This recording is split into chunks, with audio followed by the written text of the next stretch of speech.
underline. Omong dikit tapi nyelekit. Bersama Om Bob.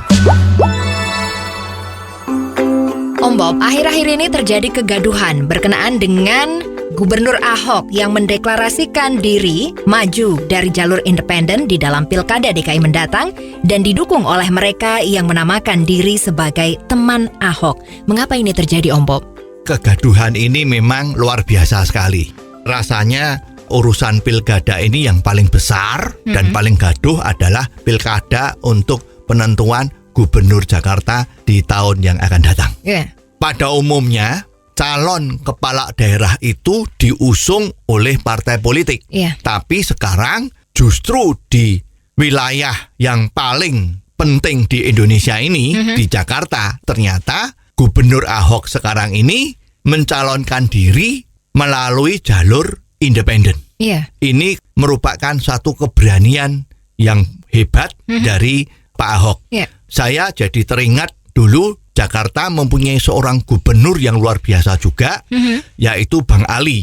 Bang Ali dulu di dalam melaksanakan pekerjaan-pekerjaannya juga kontroversial, tegas seperti juga galak. Oleh sebab itu saya kepingin tidak akan menyebut gubernur kita ini sebagai Pak Ahok, tetapi saya akan memanggil beliau sebagai Bang Ahok. Kemarin terdengar sepertinya Pak Ahok ini ada kedekatan dengan PDIP yang sepertinya juga mau mengusung Pak Ahok sebagai calon gubernur. Dan ramai dibicarakan juga soal sandra menyandra. Ini bagaimana? Memang Bang Ahok ini juga orang pinter ya. Jadi dia merasa kalau tidak dapat dukungan dari partai politik yang besar, kelak dia di dalam menjalankan roda pemerintahannya DKI ini tidak akan selancar kalau dia mendapat dukungan dari partai pemenang ya. Oleh sebab itu sepertinya Bang Ahok ini melakukan PDKT dengan PDIP. Tetapi memang rupa-rupanya yang namanya partai politik itu kan memang politik di atas segalanya ya. Jadi pada saat untuk menentukan maju diusung oleh partai atau maju melalui jalur independen itu memang dilema yang besar. Maka di sini terjadilah istilah-istilah penyanderaan, siapa yang disandera dan siapa yang menyandera itu kan jadi bingung ya kan. Bang Ahok juga menjadi dilema karena kalau dia menunggu dari partai tiba-tiba menjelang deadline partai mengganti bukan dia, lah itu terus dia gimana? Sebaliknya kalau dia sekarang dengan teman Ahok, nah kan ada serep kan? Tapi yang terang bahwa Bang Ahok ini sudah kehabisan waktu. Teman-teman Ahok mengatakan kalau Bang Ahok sekarang tidak mencalonkan diri lewat jalur independen, pada saatnya nanti kalau waktunya sudah mepet, sangat kesulitan apabila Bang Ahok ini tidak diusung oleh partai. Kalau tidak diusung, beliau kan harus lewat jalur independen. Nah, jalur independen itu syaratnya kan cukup susah.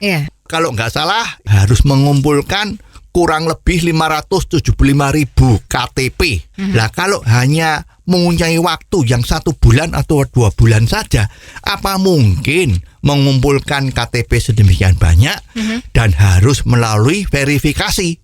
Ini verifikasi aja ini yang beredar di masyarakat itu isu-isunya adalah calon independen itu mudah untuk digagalkan ya. Misalnya KTP-nya dikatakan ada masalah, ada KTP double atau KTP-nya tidak sah.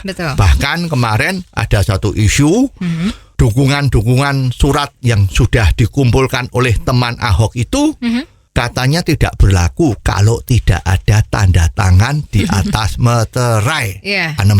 Ya, itu kan juga menjadi satu dilema kan? Jadi putusan Bang Ahok dengan mencalonkan diri lewat jalur independen itu, kalau saya jadi calonnya juga saya akan melakukan hal seperti itu. Bagaimana? Masa nasibnya mau diserahkan orang lain? Ya, nasibnya kan kita yang nentuin sendiri. Lah sekarang Pak Ahok ini sepertinya dituduh melakukan deparpolisasi. Ini bagaimana Om Bob? Deparpolisasi. Wah, itu satu kata-kata yang menakutkan ya. Kita perlu berpikir jernih bahwa ketentuan undang-undang itu memperbolehkan seseorang untuk maju mengikuti pilkada atas dasar jalur independen.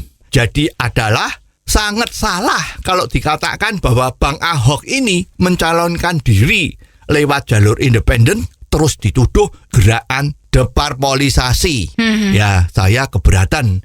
Semua sah saja kok. Jadi monggolah kita bersaing secara fair.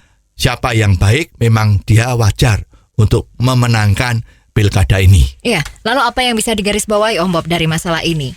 Parpol harus mawas diri, janganlah gaya-gaya model lama itu dipertahankan. Harga diri partai harus tidak boleh dipasang terlalu tinggi. Iya. Harus melihat realitas. Sebetulnya siapapun yang menjadi pemimpin, sepanjang calon tersebut kualitasnya bagus, itu harus kita dukung. Jadi mestinya kalau ini bisa dirunding dengan bagus, dengan masing-masing saling memberi, jangan saling menuntut, mestinya hal ini bisa diselesaikan dengan lebih baik. Oh, jadi begitu ya Om Bob. Jelas deh sekarang. Terima kasih Om Bob untuk waktunya. Sampai ketemu lagi di waktu yang akan datang.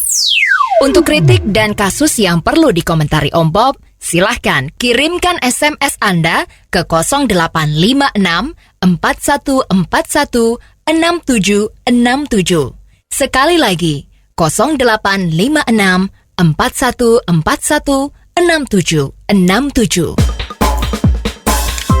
Underline.